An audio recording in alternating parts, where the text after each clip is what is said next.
দেখি দাসপুরে কংসাবতী সুবর্ণ নদী রেখা থেকে বেআইনি বালি তোলার কাজ, যে বালি তোলার কাজ আমি বললাম, এখানেও সেই একই কাজ, একই বালি তোলার কাজ চলছে। আমরা দেখেছি দাসপুর ব্লকের মহিষঘাটা এলাকার খালের ওপর 14-15 কোটি টাকা ব্যয়ে কংক্রিটের সেতুটি 2020 সাল থেকে ভেঙে পড়ে রয়েছে, আজও একই অবস্থায় আছে, কোনো মেরামতের ব্যবস্থা হয়। গোল্ডেন হাব প্রকল্পে 7.86 কোটি টাকা খরচ হলেও প্রতিশ্রুতি অনুযায়ী কাজ পায়নি চাইপাশের স্থানীয় স্বর্ণশিল্পীরা।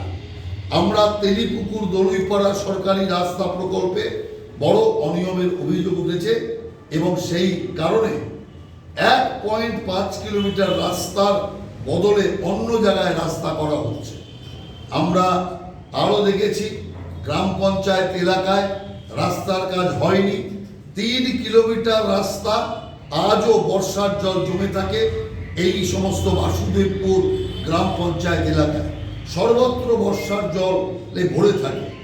আমরা দেখেছি মহিষঘাটাতে কাঠের সেতু, তেমুহানি স্টিল ব্রিজ এবং দাসপুর গোড়া বাস স্ট্যান্ড থেকে তেমুনি পর্যন্ত রাস্তা মেরামতের কাজ তৃণমূল প্রশাসন দীর্ঘদিন ধরে উপেক্ষা করে চলেছে।